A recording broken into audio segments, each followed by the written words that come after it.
ஜெபிக்கலாம்.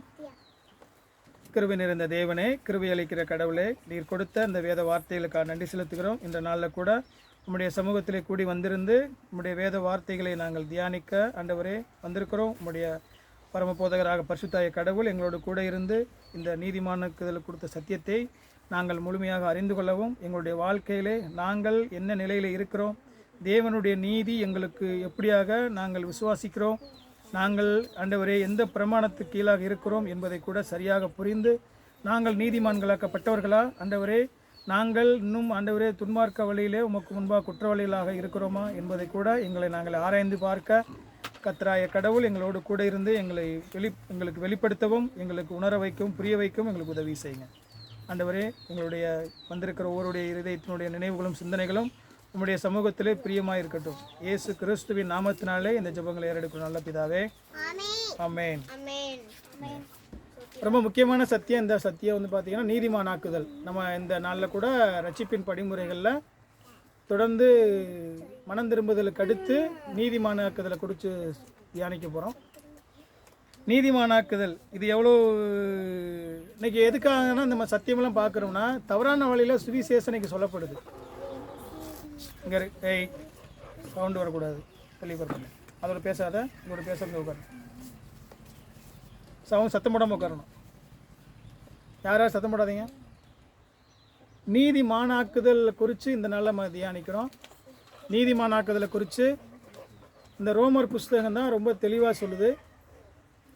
நிறைய இடங்களில் பேசினாலும் அப்போஸ்தலன் பவுல் இந்த நம்ம வாசித்த வேத பகுதிகளில், அதாவது 3ஆம் அதிகாரம் 21ஆம் வசனத்துலேருந்து 5ஆவது அதிகாரம் 25 வரைக்கும் அவர் சொல்கிறார், 21 வரைக்கும். இந்த 5ஆம் அதிகாரம் 21 வசனம் வரைக்குமே இந்த நீதிமான்களை குறித்து தான் கடவுள் பேசிட்டே வர்றாரு. இன்றைக்கி ஏன் இந்த வந்து நீதிமான்களை குறித்து புரியணும்னு சொன்னால், இன்றைக்கி சுவிசேஷம் தப்பாக பிரசங்கிக்கப்படுது. மெய்யான சுவிசேஷம்னா என்னன்னு உங்களுக்கு தெரியும் இல்லையா? ரோமர் 1ஆம் அதிகாரத்தில் சொல்கிறாரு, சுவிசேஷங்கிறது உண்மையான சுவிசேஷன்னா ரோமர் 1ஆம் அதிகாரம் 4ஆம் வசனம் 5ஆம் வசனம் படிச்சிங்கன்னா, இயேசு கிறிஸ்துவை குறித்து தேவன் தம்முடைய தீர்க்கதரிசிகள் மூலமாய் பரிசுத்த வேதாகமொழி முன்னே தம்முடைய சுவிசேஷத்தை பற்றி வாக்குத்தத்தம் பண்ணினபடி கர்த்தராய் இயேசு கிறிஸ்துவானவர் மாம்சத்தின்படி தாவீதின் சந்ததியில் பிறந்தவரும் பரிசுத்தமுள்ள ஆவியின்படி தேவனுடைய சுதனென்று மரித்தோர்ந்து உயிர்த்தெழுந்தனாலே பலமாய் ரூபிக்கப்பட்ட தேவ குமாரனுமாய் இருக்கிறார். யார் அவர்?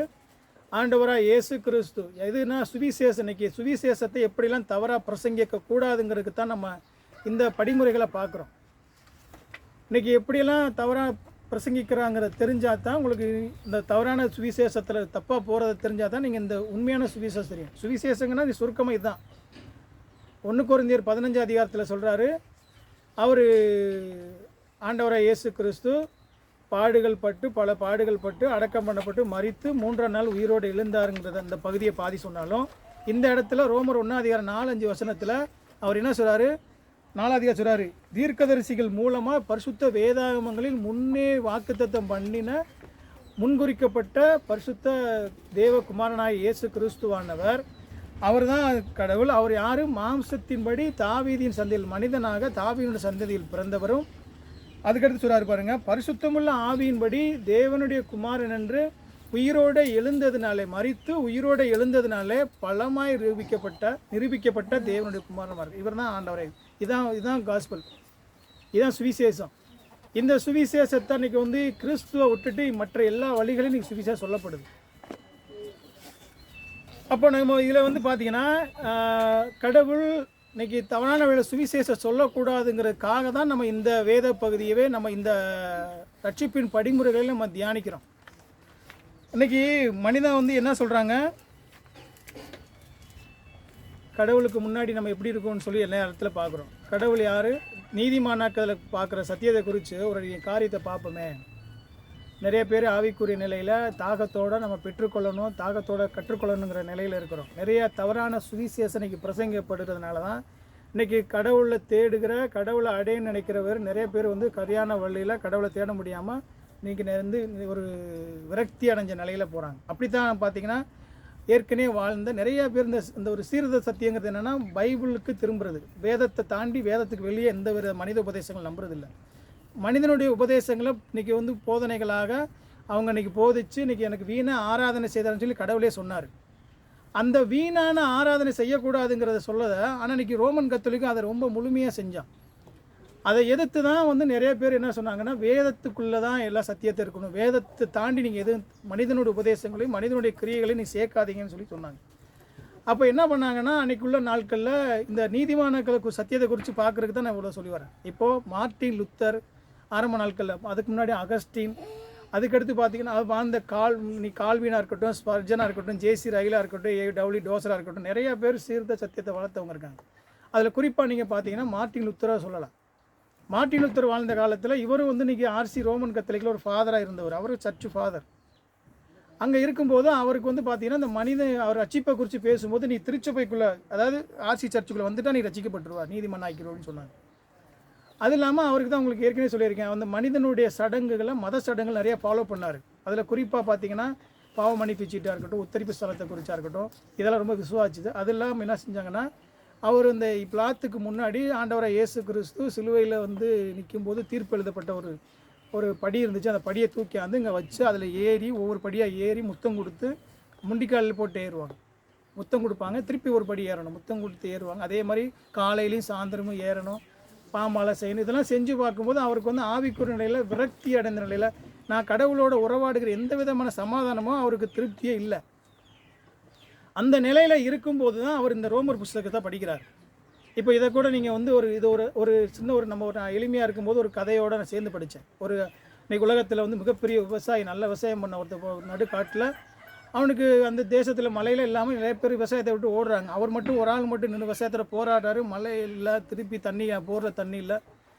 அவர் ரொம்ப சோகத்தோடு அந்த விவசாயத்தை விட்டு வெளியே போகணும், வாழ்வாதாரம் என்னான்னு சொல்லி யோசிச்சுட்டு ஒரு ஈவினிங்கில் வந்து அந்த சூரிய வெளிச்சத்தில் அவருடைய வயல் ஓரத்தில் நடந்து போய், மணல் சாரியான வயல் ஓரத்தில் நடந்து போய் உட்காந்து யோசிக்கிறார். யோசிக்கும்போது அவருக்கு என்ன ரொம்ப ஒரு சோகத்தோடு என்ன அதாவது சொல்கிறதுல இந்த ஒரு விரக்தி அடைஞ்ச நிலையில் தான் இருக்கும்போது அவர் நடந்து வந்த கால் தடத்தை பார்க்குறாரு. சூரிய வெளிச்சத்துக்கும் கால் தடம் பார்க்குறது ஒரு மின்னுற மாதிரி அவருக்கு ஃபீல். அந்த மண்ணெல்லாம் மின்னுது.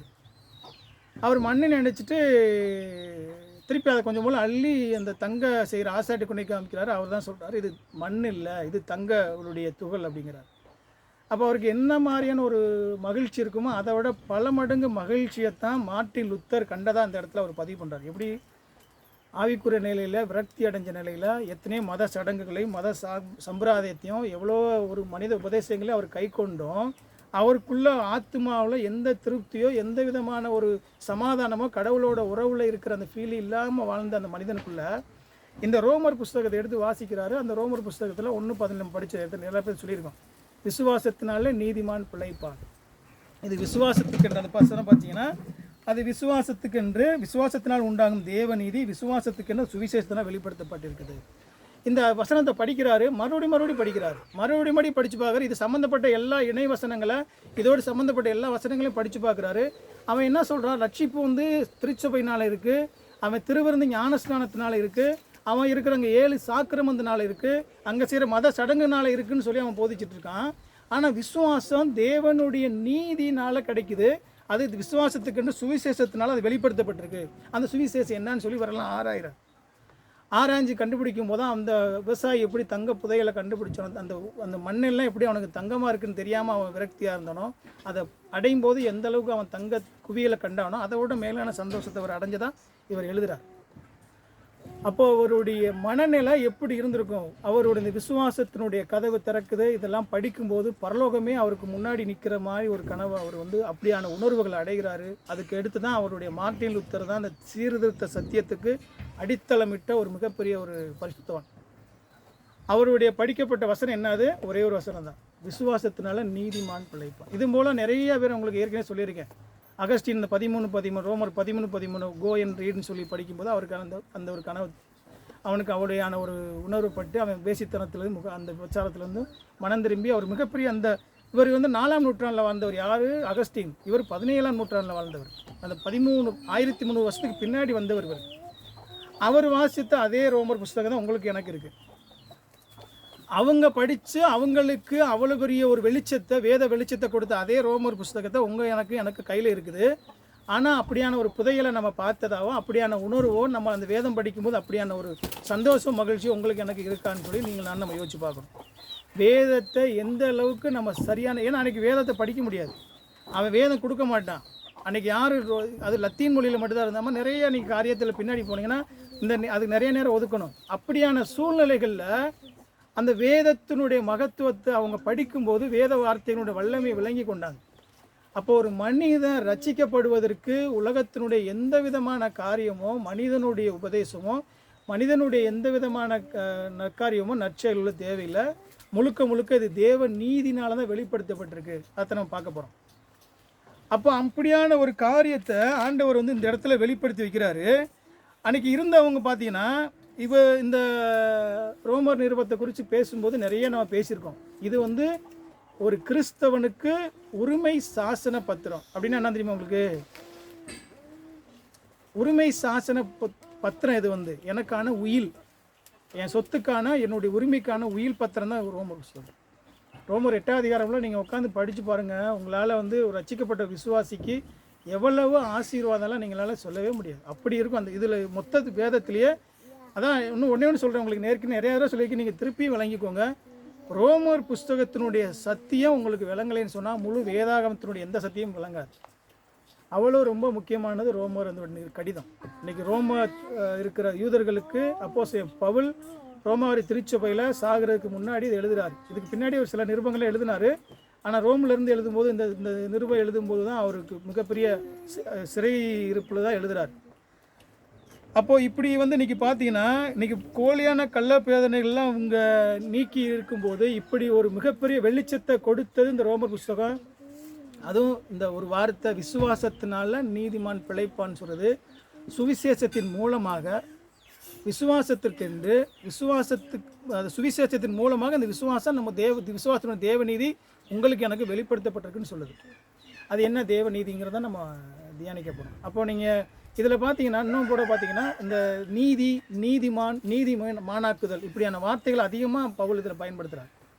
அதில் பார்த்தீங்கன்னா கிட்டத்தட்ட ஒரு மற்ற புஸ்தகங்களில் புதிய ஏற்பாட்டிலே ஒரு 14 முறை தான் பயன்படுத்துகிறாரு. ஆனால் இதில் மட்டுமே தனியாக 14 முறை பயன்படுத்துகிறார். அதில் நீதிங்கிற வார்த்தை 70 முறை பயன்படுத்துகிறார்.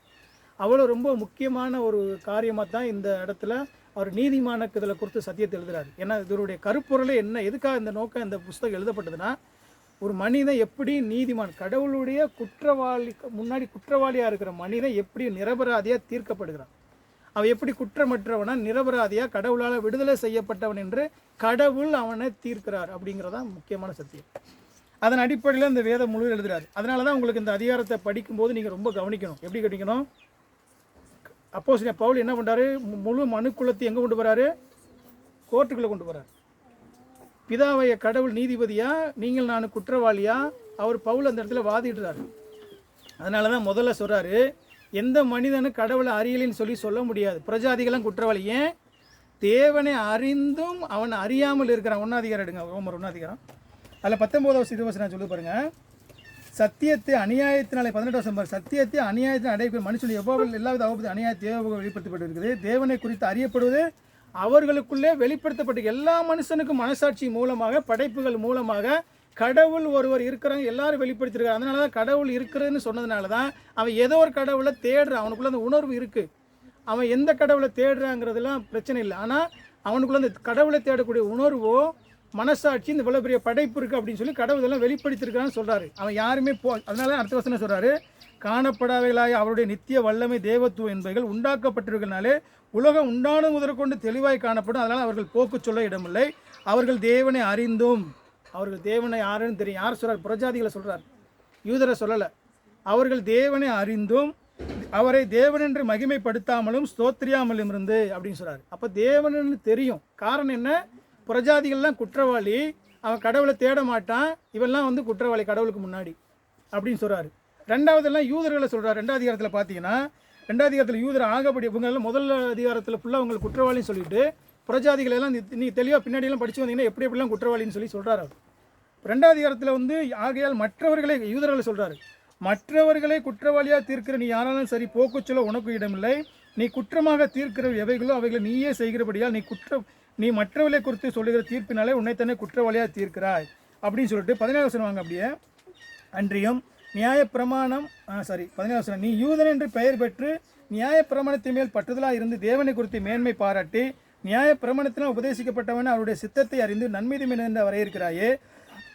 நீ உன்னை குருடருக்கு வழிகாட்டியாகவும் அந்தகாரத்தில் உள்ளவர்களுக்கு வெளிச்சமாகவும் பேதைகளுக்கு போதகனாகவும் குழந்தைகளுக்கு உபாத்தியனாகவும் நியாய பிரமாணத்தின் அறிவையும் சத்தியத்தையும் காட்டிய சட்டமுடையவனாக எண்ணுகிறாயே. இப்படி இருக்க மற்றவனுக்கு போதிக்கிற நீ உனக்குத்தானே போதியாமல் இருக்கலாமா? களவு செய்யக்கூடாது என்று பிரசங்கிக்கிற நீ களவு செய்யலாமா? உபச்சாரம் செய்யக்கூடாது நீ இப்போ சொல்லுகிற நீ உபச்சாரம் செய்யலாமா? விக்கிரங்களை அருவருக்கிற நீ கோவில்களை கொள்ளையிடலாமா? யார்கிட்ட கேட்குறாரு? யூதன்ட்ட கேட்குறாரு. நீங்கள் எல்லாம் உங்கள் நியாயப்பிரமாண சட்டமெல்லாம் உனக்கு தெரியும்னு சொல்கிறியே, நீ யூதன் சொல்கிறியே, நீ நியாயப்பிரமாணத்தினுடைய அந்த கட்டளைகளுக்கு நீ கீழ்ப்படிந்து கடவுளுடைய வாக்கு தத்தங்களுக்கு நீ உண்மையை கீழ்ப்படிந்திருக்கியா அப்படின்னு கேள்வி. அவங்களெல்லாம் ஏன் இல்லைனால நியாயப்பிரமாணமும் நீ குற்றப்படுத்த சொல்லி ரெண்டாவது அவங்களெல்லாம் குற்றப்படுத்துகிற குற்றவாளின்னு சொல்கிறார். இதில் எல்லாம் பார்த்தீங்கன்னா 2 இடத்துலையுமே அவங்க சொல்லிவிட்டு 3ஆம் அதிகாரத்தில் வந்துட்டிங்கன்னா 3ஆம் அதிகாரம் 9 20 வரைக்கும் சொல்கிறார். இந்த 20 வசனம் மட்டும் படிங்களேன். 3வது 20 வசனத்தில் எல்லாம் முடிச்சுட்டா இருப்போம். 2 பிரஜாதிகள்ங்கிறது யூதர், கிரேக்கர், ரோமர்கள், நீங்கள் நானும் மற்ற எல்லா ஜனங்களும். அப்போ யூதர்கள் மாத்திரம் தனி, யூதர்களை தவிர மற்ற எல்லாருமே பிரஜாதிகள் தான். அதில் எல்லா வர்க்கமும். இப்போ 3ஆம் அதிகாரம் 20 வசனத்தில் சொல்கிறாரு, இப்படி இருக்க பாவத்தை அறிகிற அறிவு நியாயப்பிரமாணத்தினால் வருகிறபடியால் எந்த மனுஷனும் நியாயப்பிரமாணத்திற்கு தேவனுக்கு முன்பாக நீதிமானாக்கப்படுவதில்லை. அதாவது சொல்லி தீர்க்கமாக சொல்லி முடிக்கிறாரு. நீங்கள் முதல்ல நீங்கள் இந்த காரியத்தில் ரொம்ப தெளிவுள்ளவங்களாக இருக்கணும். கடவுள் முழு உலகத்தையும் ஏன் நீ நீதிமானாக்கப்படணும்? எந்த மனிதனும் பரலோகத்துக்கு போக முடியாது. எந்த மனிதனும் அவருடைய பரலோக வாசலுக்கு பிரவேசிக்க முடியாது. எந்த ஒரு மனிதனுமே கடவுளுடைய நீதியான தீர்ப்புக்குள்ளே அவன் தண்டிக்கப்பட வேண்டிய குற்றவாளியாக தான் இருக்கிறான். இவனுக்கு கடவுளோட எந்த சமாதானம் ஆக முடியாதுங்கிறத ரொம்ப தெளிவாக முன்னாடி சொல்கிறார். இதை சொல்லிட்டு தான் அதுக்கு பூரா உங்களுக்கு கோர்ட்டில் நடந்து வாதம் தான் நீங்கள் இந்த வாதம் இப்போ படிச்சிங்களே பார்த்தீங்களா, அவர் இந்த வாதமாக தான் இருக்கும் எல்லாமே. அதனால் மனுஷன் நியாயப்பிரக்கிரியா நீ தீர்க்குன்னு சொல்லிட்டு தேவன் யூதருக்கு மாத்திரமா தேவன், பிரஜாதிகளுக்கும் தேவன் அல்லவா, பிரஜாதிகளுக்கும் அவர் தேவன் அப்படி சொல்லி அவர் தீர்ப்பு கேள்வி கேட்டு பதில் சொல்லி வருவார். அவங்களுக்கெல்லாம் கேள்வி கேட்பார். அவங்க என்ன கேள்வி கேட்பாலும் அந்த கேள்வியை நம்ம கேட்குற கேள்வி அவரே கேட்டு அவருக்கு பதில் சொல்லிட்டு வருவார். அதான் தீர்க்கம். அது ஒரு வாதமாக இருக்கும். அந்த வாதத்தோடு அவர் பதில் சொல்லி நிரூபிக்கிறாரு. இப்போ எல்லா மனிதனும் குற்றவாளின்னு சொல்லிட்டு அப்போ என்ன சொல்கிறார்? இதில் ஒரு மனிதன் தன்னைத்தானே நீதிமானாக்கி கொள்ளவோ தன்னைத்தானே விடுவித்து கொள்ளவோ வழி இல்லை. எல்லா மனிதனும் கடவுளுடைய பார்வையில் குற்றவாளி. இந்த குற்றவாளி இங்கே பாவம் பொல்லாதவனுடைய எதுக்கு பயன்படுத்துகிறாங்கன்னா அவனுடைய மீறுதல், அவனுடைய அக்கிரமம், அவன் கடவுளுக்கு முன்னாடி அவனுடைய என்ன சொல்கிறது அந்த ஒரு வார்த்தை நீங்கள் படிங்களேன், எல்லை கூட தாண்டுறது, அதாவது இலக்கை தவறுது. இப்படி நிறைய இடத்த பயன்படுத்துகிறாங்க. அதில் பார்த்தீங்கன்னா இலக்கை தவறுதுன்னா பார்த்தீங்கன்னா ஒரு நம்ம அம்பு விடுறோன்னு சொல்லி இங்கேருந்து அம்பு விடுறோன்னு சொன்னால் ஒரு ரவுண்டு இருக்கும். அந்த ரவுண்டில் நீங்கள் அந்த கரெக்டான ஷாட்டில் விடாமல் அந்த இடத்த விட்டு தள்ளி விடுறது. இலக்கை அடையாமல் போகிறது. இன்னொன்று மீறுறதுன்னா கடவுள் ஒரு எல்லைக்கோடு போகிற அந்த எல்லைக்கோடை தாண்டி போய் நிற்கிறது. இன்னொன்று பார்த்தீங்கன்னா அக்கிரமா, கடவுளுடைய விருப்பத்தையும் சித்தத்துக்கும் மதிப்பளிக்காத காரியம். இப்படி நிறைய காரியத்தில் இதில் எத்தனையோ காரியத்தில் நீங்கள் பார்த்தீங்கன்னா இதில் எந்த ஒரு மனிதனுமே இந்த கடவுளுடைய சித்தத்துக்குள்ளே வரவே இல்லை. ஒரு ஆள் அம்பு வேணால் ஒரு ஆள் பக்கத்தில் உள்ள ஒரு தள்ளி விடலாம், ஆனால் கரெக்டான ஷாட் அடிக்கிற ஒரு ஆள் கூட கிடையாது. அந்த நிலையில் நீங்கள் இது குறித்து பேசும்போது ஒன்று நீங்கள் புரிஞ்சுக்கணும். இதை ஏன்னா நம்ம ஒரு சும்மா உதாரணத்துக்காக இந்த மாதிரி பயன்படுத்துகிறோம். ஆனால் கடவுளுடைய பரிசுத்தத்தை குறித்து நீங்கள் அவர் கடவுளுடைய பரிசுத்தத்துக்கு முன்னாடி மனிதனுடைய எவ்வளோ விதமான ஒரு அசுத்தமாக இருக்கானுங்கிறதுக்கு இன்னும் கூட உதாரணம் சொன்னீங்கன்னா நம்ம ஒரு 3-4 கிலோமீட்டர் ஒரு தீவு இருக்குதுன்னு சொன்னால் இங்கேருந்து நீங்கள் தீவை தாண்டுன்னு சொன்னால் நீங்கள் எவ்வளோ தூரம் யார் ஒரு ஆளை ஒரே தாண்ட முடியும் தன்னுடைய சொந்த முயற்சினால்? அப்படி தான் கடவுளுடைய பரிசுத்தம் இருக்குது. அப்போ நீங்கள் ஒரு ஆள் ஒரு 10 மீட்டர் 20 மீட்டர் 30 மீட்டர் 50 மீட்டர் ஒரு கூட குறைச்சி தாண்டலாம் முடியா? எல்லாரும் நீரில் விழுந்து மூழ்கி தான் போகணும். யாருமே கடவுளுடைய அந்த பரிசுத்துக்கு முன்னாடி வரவே முடியாது. அப்போ இதெல்லாம் கடவுள் குற்றவாளின்னு சொல்லும்போது இப்போ கடவுள் இந்த இடத்துல நியாயம் தீர்க்குதுன்னு சரியான தீர்வை அந்த ஒரு சத்தியத்தை நீங்கள் புரியணும். அதுக்காக அந்த உதாரணங்களை நான் சொல்கிறேன். அப்போ கடவுளுக்கு முன்னாடி நீங்களும் நானும் எந்த வழியிலையும் பரிசுத்தத்திலேயோ நீதியிலையோ அவருடைய நீதியான தீர்ப்புக்கு முன்னாடி குற்றவாளிகளாக தான் இருக்கிறோம். நம்ம அவருடைய தண்டனைக்கு மாத்திரமே தகுதியானவங்கிறத அவர் எல்லாம் தீர்க்கமாக சொல்லி முடிக்கிறார். இதுக்கு மேலே நீங்கள் எல்லாரும் குற்றவாளிகள். அவர் எழுதுகிற பார்த்தீங்கன்னா இப்படி இருக்க, அந்த 21 வசனம் பார்த்தீங்கன்னா அவர் என்ன சொல்கிறாரு? இப்படி இருக்க நியாய பிரமாணம் இல்லாமல். அப்போ அது என்ன சொல்கிறாரு? எல்லாம் தீர்த்து முடிச்சிட்டார். 20வது வசனத்தோடு முதல் அதிகாரம் 1ஆம் அதிகாரம் 18ஆம் வசனத்துலேருந்து ஆரம்பிக்கிறார். அதை நீங்கள் நல்லா கவனிச்சிங்கன்னா ரோமர் 1:18 ஆரம்பிக்கிறார். எங்கே ஆரம்பிக்கிறாரு? தீர்ப்பு ஆரம்பிக்கிறார். ஆக்கின தீர்ப்பு எப்படி வருது? எதனால் வருது? நீ எல்லாம் குற்றவாளி, நீ எல்லாம் குற்றவாளி, நீங்களாம் குற்றவாளி. உனக்கெல்லாம் என்னென்ன தீர்ப்பு தான்? ஆக்கின தீர்ப்பு. இந்த தீர்ப்பு படி நீ வந்து நியாயப்பிரமாணம் கை கொண்டு உனக்கு வந்திருக்கா? நியாயப்பிரமாணத்தைப்படி நீ குற்றவாளி. நியாயப்பிரமாணம் உன்ட்டு இல்லைன்னு சொல்கிறியா? உனக்கு மனசாட்சினால் உனக்கு எல்லா மனிதனுடைய இருதயத்திலும் இன்செர்ட் பண்ணியிருக்காரு மனசாட்சியை. அந்த மனசாட்சியின்படி நீ குற்றவாளி. அது 2 அதிகாரம் 15 தெளிவாக சொல்லுவார். 15 குற்றமுண்டு குற்றமில்லை என்று நீ ஒன்று இருதயத்தில் சொல்கிற நீயே தீர்ப்பு வேறான்னு சொல்ல வேண்டிய அவசியம் இல்லைன்னு சொல்லி ரோமர் 2:15 சொல்கிறார். உன்னுடைய இருதயத்தில் எழுதப்பட்ட நியாயப்பிரமாண கட்டளையே உனக்கு சொல்லும், நீ இல்லைன்னு சொல்ல முடியாது. அப்போ எல்லாரும் குற்றவாளின்னு சொல்லிட்டு நிரூபிச்சுட்டு தான் அப்போ எந்த மாதிரி குற்றங்கள் இருக்கிறோங்கிறத நீங்கள் நம்ம விளங்கி கொள்ளணும். இப்போ நம்ம இதுக்குள்ள என்ன பண்ணுறோம்? நீங்களும் நானும் தன்னுடைய சுய முயற்சியினாலேயோ தன்னுடைய நீதியினாலேயோ நம்மளுடைய எந்த விதமான ஒரு நம்மளுடைய பிரதிபலனாலேயோ கடவுளுக்கு முன்னாடி தன்னை விடுவித்து கொள்ள காப்பாற்றி கொள்ள முடியாதுங்கிறதான் அந்த பவுல் இதில் நிலைநிறுத்துகிறார் நம்ம முக்கியமாக. அடுத்தது நியாயப்பிரமாணத்தினால வந்து நம்ம ஒரு மனிதனால் நியாயப்பிரமாணத்தின் மூலமாக ஒருத்தர் ரட்சிப்பு கிடையாது. நியாயப்பிரமாணத்தின் மூலம் ரட்சிப்பு கிடையாதுன்னு சொல்லும்போது நியாயப்பிரமாணம் யூதர்களுக்கு கொடுக்கப்பட்டுச்சு. இப்போ நியாயப்பிரமாணத்தை எதுக்கு நியாயப்பிரமாணம் கொடுக்கப்பட்டுச்சு உங்களுக்கு தெரியுங்களா? நியாயப்பிரமாணம் எதுக்காக கொடுக்கப்பட்டுச்சு? இப்போது கடவுள் வந்து ஆண்டவர் இயேசு கிறிஸ்து வரார், நியாயப்பிரமாணம் கொடுக்குறாருன்னா நியாயப்பிரமாணம் எதுக்காக கொடுக்கப்பட்டுச்சு?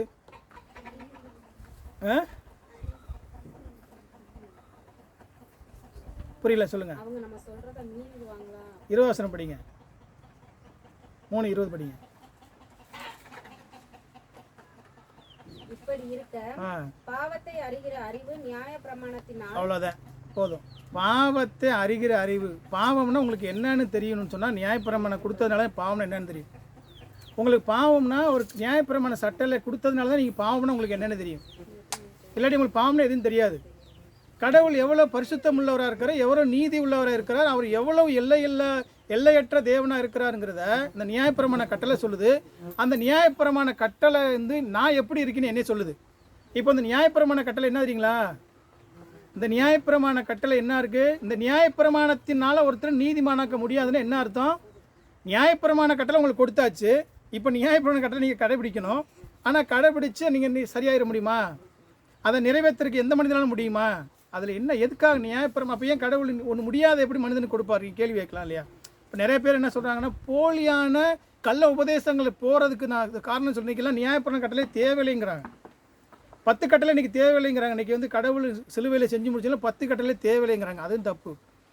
நியாயப்பிரமாண கட்டளைகள் கடவுளுடைய பரிசுத்தத்தையும் அவருடைய நீதியும் அவருடைய எல்லையற்ற ஒரு ஒரு ஒரு மேன்மையான ஒரு மகிமையை கடந்த கட்டளை சொல்லுது.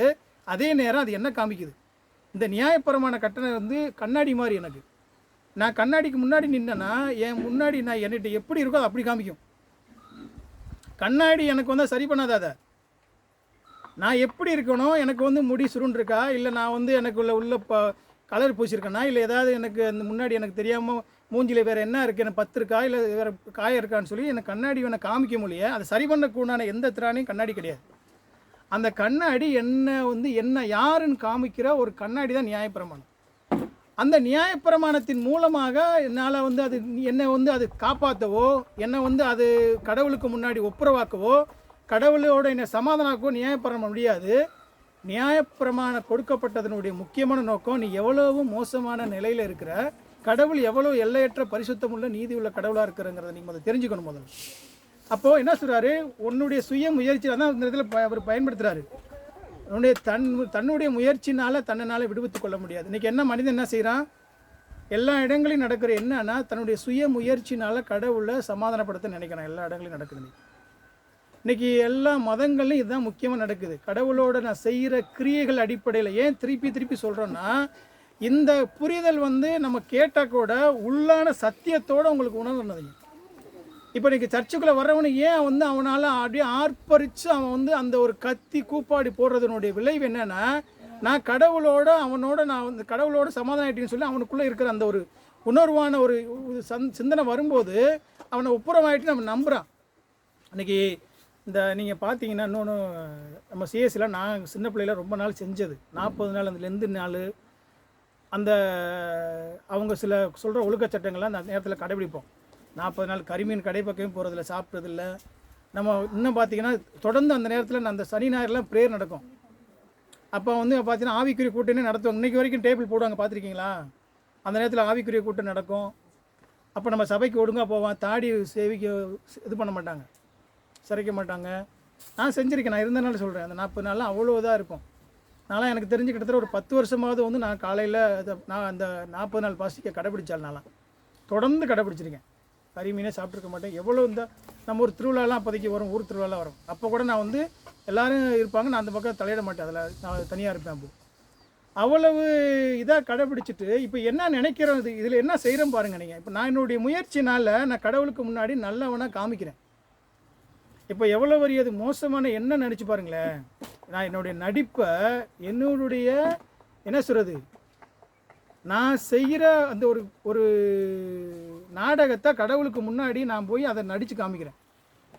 இந்த 40 நாளை மட்டும் நான் சரியாக இருக்கிறேன்னு சொல்லி யாரை ஏமாத்துறேன்? கடவுளை ஏமாத்துறேன்.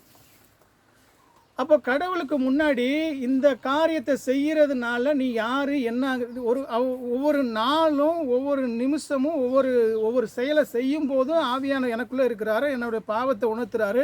அந்த பாவத்திலேருந்து நான் மனம் திரும்பி அதுலேருந்து நான் கடவுளுக்கு பரிசுத்தமான வாழ்க்கை வாழத்தான் நான் அர்ப்பணிக்கப்பட்டிருக்கேன்னு சொன்னால், அந்த 40 நாள் செஞ்சுட்டு மற்ற நாள் எப்பயும் போல் நான் எப்படி வாழ்கிறேன்னு சொன்னால், அப்போ கடவுளுக்கே நான் வந்து ஒரு என்ன செய்கிறேன், நான் ஒரு கடவுளுக்கு ஒரு முன்னாடி ஒரு ப்ராசஸோடு போய் நிற்கிறாங்க. இன்றைக்கி இதை தான் இன்றைக்கி பெந்தேகஸ்தே சபையிலெல்லாம் இன்றைக்கி வந்து பார்த்திங்கன்னா உள்ளான காரியங்கள்லாம் அவங்களுடைய அந்த சரீரப்பிரகாரமான திருப்தி படைகிறதோட முக்கியமான காரியமும் அதுதான். இப்போ என்ன பண்ணுறாங்கன்னா, நான் என்னுடைய செயலின் அடிப்படையில் கடவுளுக்கு முன்னாடி நான் நல்லவனா யோக்கியனா நான் காமிக்கிறேன். நான் வந்து கடவுளோட சமாதானம் ஆகிறத நிரூபிக்க பார்க்குறேன். இது எல்லா இடங்களும் இருக்குது. இது வந்து என்ன சொல்கிறது, கடவுள் தன்னுடைய சுய நீதினாலேன்னு சொன்னாலும் என்ன நினைப்ப தெரியுமா, நான் அவனோட கொஞ்சம் நல்லவன், மற்றவனை விட கொஞ்சம் பரவாயில்ல, அப்படி தான் நினைப்ப மொழிய. நான் இருக்கிற என்னுடைய உண்மையான நிலையை நான் அறிகிறதே இல்லை. அவளை விட நான் பரவாயில்ல, அவனை விட நான் பரவாயில்ல, அவங்களோட பரவாயில்ல, இந்த சிந்தனை தான் இருக்கும் மொழிய. என்னுடைய உண்மையான நிலையை என்றைக்குமே எந்த மனிதனும் ஒத்துக்கிறதே இல்லை. இதை தான் கடவுள் சொல்கிறார் இந்த இடத்துல. நீ நியாய பிரமாணத்தின்படி எல்லாருமே அந்த சொல்கிற. அதனால தான் தீவுடைய நான் உங்களுக்கு சாம்பிள் சொன்னேன். ஒருத்தன் வந்து தீவுலேருந்து அந்த தீவை தாண்டுன்னு சொன்னால் கொஞ்சம் கூடுதலாக குதிக்கலாம், நல்லா தெம்புள்ளவன் கொஞ்சம் கூட தாண்டுவான், இன்னும் கொஞ்சம் கூட தாண்டும். எல்லாருமே கடலுக்குள்ளே மாண்டு அமிழ்ந்து மூழ்கி போகிறவங்க தான்.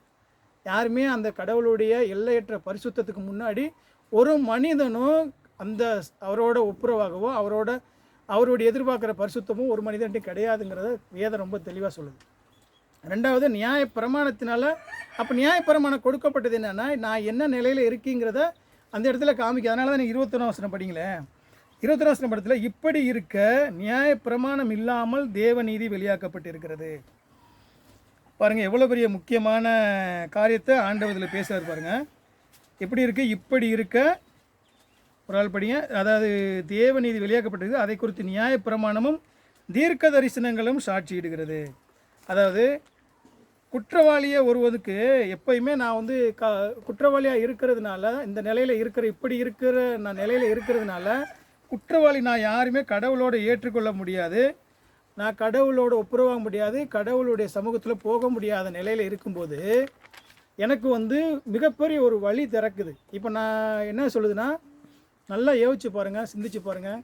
என்னுடைய நிலையெல்லாம் நல்லா நீங்கள் அப்படியான நிலையை நீங்கள் அந்த சிந்தனையோடு யோசிச்சு பார்த்தா தான் தெரியும். எனக்கு முன்னாடி நான் வந்து என்னுடைய நிலையில் வந்து நான் குற்றவாளின்னு சொல்லி நியாயப்பிரமாணம் ரொம்ப தெளிவாக காமிக்குது. நியாயப்பிரமாணத்துக்கு முன்னாடி, நியாயப்பிரமாண சட்டத்துக்கு முன்னாடி அது கண்ணாடி மாதிரி என்னுடைய எல்லா குணாதிசயத்தையும் காமிக்குது. அப்போ நான் அதுக்கு முன்னாடி நிற்கும்போது நான் தலை குனிஞ்சு அதுக்கு முன்னாடி ஒரு வெக்கத்தோட ஒரு என்ன சொல்கிறது, ஒரு அருவருப்பான ஒரு நிலையை நான் உணர்ந்து தான் அந்த இடத்துல நிற்க முடியும். நான் நியாயப்பிரமாண சட்டத்துக்கு முன்னாடி நீ 10 கட்டளை சொல்கிறார் கடவுள். ஒரே தேவனை சொல்கிறாரு, விக்கிரத்தில் வழங்கக்கூடாதுன்னு சொல்கிறாரு, மீனில் வழங்கக்கூடாதுன்னு சொல்கிறாரு, அதை நீ ஓய்வு நாள் ஆசிரிக்க சொல்கிறாரு, தாய்தது கீழ்ப்படி சொல்கிறாரு, கொலை விபச்சாரம். இந்த 10 கட்டளைகளில் ஏதாவது நான் ஒன்று கீழ்ப்படியாமல் இருக்கேன்னா, எதுலையா சரியாக இருக்கேன்னா, எதையாவது நான் கீழ்ப்படிஞ்சிருக்கேனா அப்படின்னு சொல்லி யோசிச்சு பார்த்தேன்னு சொன்னால், நீ ஒவ்வொன்றுக்கும் சரியான வழியில் நம்மளால் ஒரு மனிதனும் சொல்ல முடியும். அப்போ நியாயப்பிரமாணத்துக்குன்னா குற்றம் உள்ளவனா தலை குனிந்தவன் தான் நிற்கிறேன். இப்போ வந்து எந்த மனிதனும் தன்னுடைய சுய நீதியினாலேயோ நியாயப்பிரமாணத்தினுடைய சட்டத்தினாலேயோ ஒரு மனிதனை நீதிமானாக்க முடியாத சூழ்நிலையில் அப்போ சொல்கிறார் கடவுள், இப்படி இருக்க நியாய பிரமாணம் இல்லாமல் தேவ நீதி வெளியாக்கப்பட்டிருக்கிறது, அதை குறித்து நியாய பிரமாணமும் தீர்க்க தரிசனங்களும் சாட்சியிடுகிறது. தேவ நீதி அந்த இடத்துல பாருங்கள், இப்படி இருக்க நியாய பிரமாணம் இல்லாமல் தேவ நீதி வெளியாக்கப்பட்டு இருக்கிறது. அந்த தேவ நீதி என்ன? ஆண்டவராய் இயேசு கிறிஸ்து. தேவ நீதி என்னன்னா, ஏற்கனவே பழைய ஏற்பாட்டிலேருந்து அதனுடைய நீதி என்ன சொல்லியிருக்குன்னா, பழைய ஏற்பாடு ஃபுல்லாக ஆண்டவராய் இயேசு கிறிஸ்துவை பற்றி தான் பேசுது. சரியா உங்களுக்கு? எப்படி பேசுது? தேவனுடைய நீதி என்ன சொல்லுதுன்னா, நீ உன்னுடைய சுய முயற்சினாலும் நியாயப்பிரமாணத்தினாலும் நீ நீதிமானாக்க முடியாது. உனக்காக உன்னுடைய இடத்துல என்னுடைய தேவகுமாரனாய் இயேசு கிறிஸ்து இந்த பூமிக்கு உன்னுடைய இடத்துல இப்போ நம்ம நிற்கிறோம். அதான் குற்றவாளி கூண்டில் தான் நம்ம இப்போ யோசிச்சு பார்க்கணும். நீங்கள் இந்த இடத்த பேசும்போது குற்றவாளி கூண்டில் நின்று பாருங்கள். அந்த இடத்துல நான் நிற்கிறேன். இப்போ குற்றவாளி கூட்டில் பிதாவுக்கு முன்னாடி நான் நிற்கும்போது, அப்போ நான் குற்றம் உள்ளவனாக தண்டிக்கப்பட வேண்டிய இடத்துல இருக்கும்போது என்னையை தள்ளிட்டு எனக்கு பதிலாக தேவகுமாரன் எனக்கு பதிலாக நிற்கிறார். அந்த இடத்துல நின்று சொல்கிறாரு. அவர் இந்த நியாயப்பிரமாணத்தினுடைய எல்லாம் அவர் சும்மா சொல்லலை. நியாயப்பிரமாணத்தினுடைய எல்லா கட்டளைகளையும் பரிபூரணமாக நிறைவேற்றினது மாத்திரமல்ல, அதனுடைய தேவன் நீங்கள் சட்டப்பூர்வமான நடவடிக்கை. நீங்கள் கோர்ட்டில் பேசும்போது சும்மா நம்ம ஏதோ ஒன்று பேச முடியாது. என்ன இருக்கோ சட்டத்தின் படி தான் அந்த சட்டம். நீங்கள் கோர்ட்லாம் வாதிடும் போது பாருங்களேன், இந்த இபிகோ செக்ஷன் படி அப்படின்னு சொல்லுவாங்க. அவங்க ஐபிசி கோணல் இந்த நம்பர் படி, இந்த சட்டத்தின் படி நான் இப்படி சொல்லின்னு சொல்லுவாங்க. சும்மாலாம் நீங்கள் இப்படி நடந்துச்சுன்னு சொல்லி அங்கே ஒரு இறக்கத்தை பற்றியெல்லாம் பேச முடியாது. அன்பை பற்றிலாம் அங்கே பேச முடியாது. இந்த சட்டத்தின் அடிப்படை தான் பேசணும். இப்போ சட்டப்பூர்வமாக தான் இந்த இடத்துல சொல்கிறார் அவர்.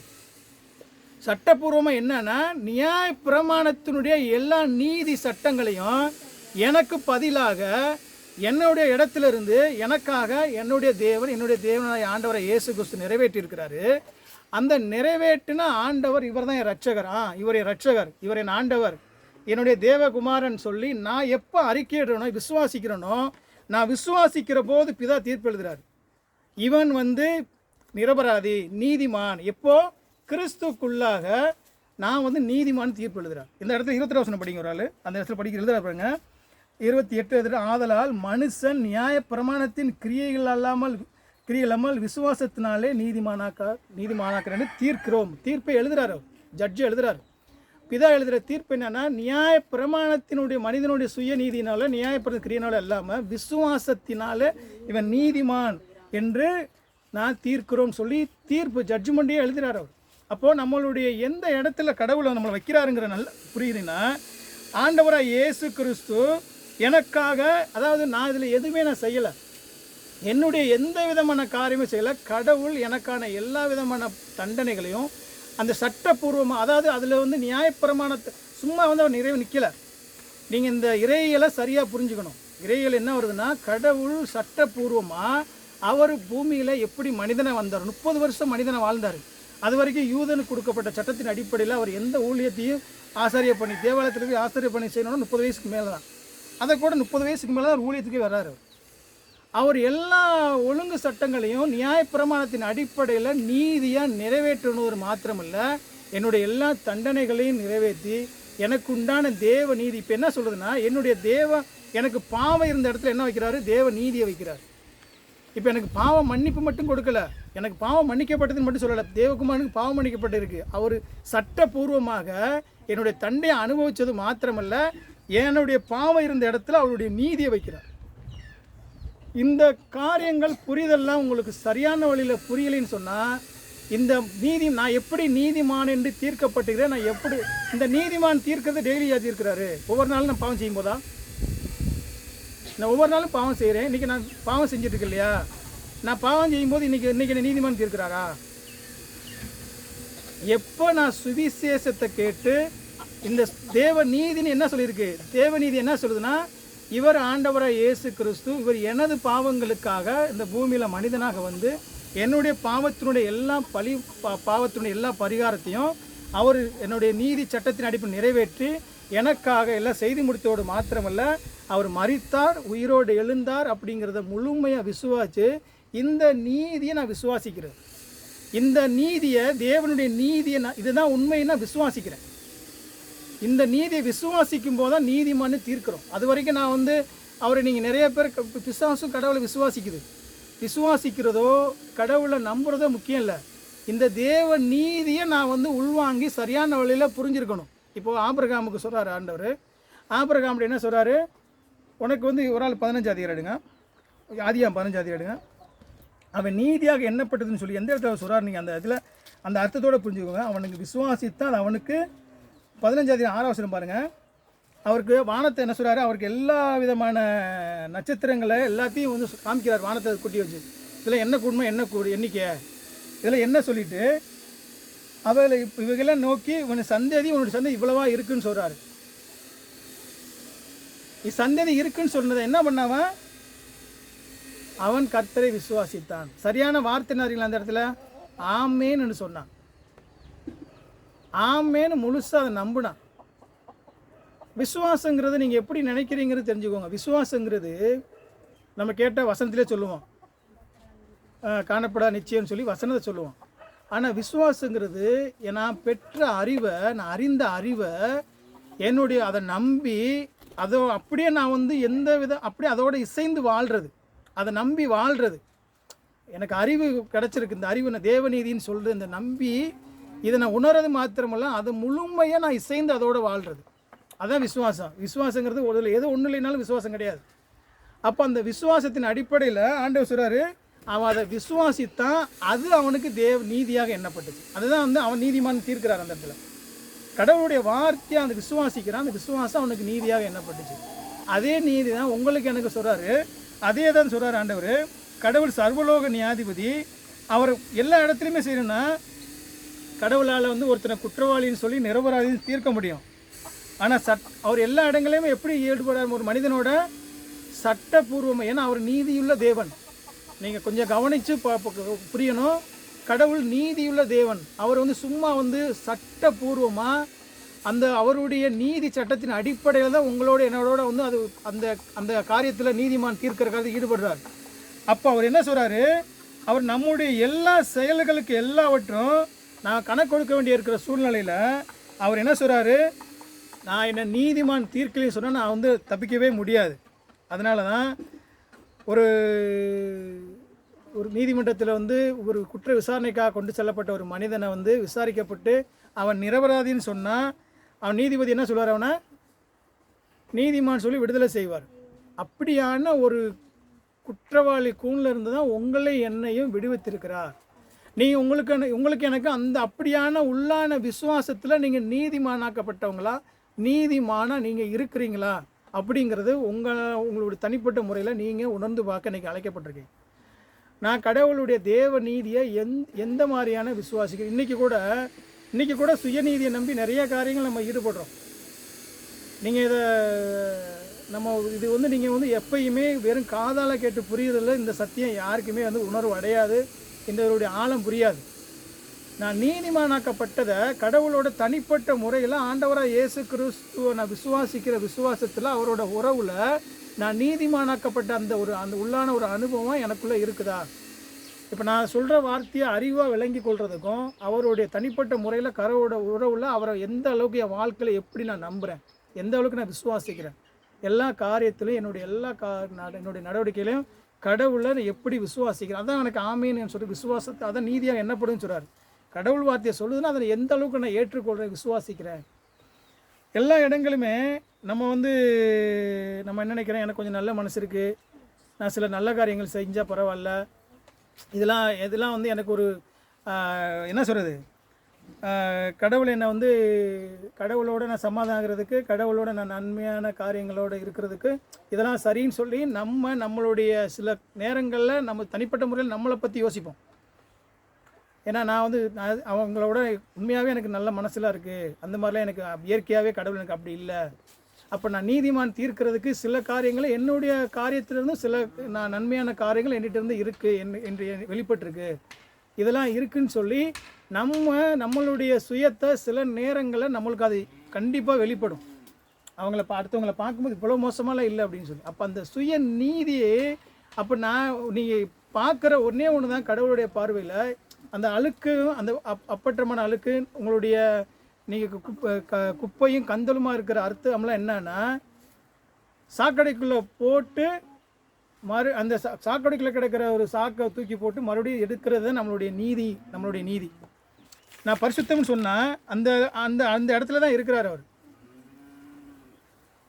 அதாவது எப்படி கடவுள் வந்து திடீர்னு ஒருத்தன் குற்றவாளியாக இருக்கிறவனை திடீர்னு ஒரு நீதிமான் எப்படி தீர்க்கிறார்? அவர் திடீர்னு எப்படி ஒரு குற்றவாளியை போய் நீதிமான் தீர்க்க முடியுமா?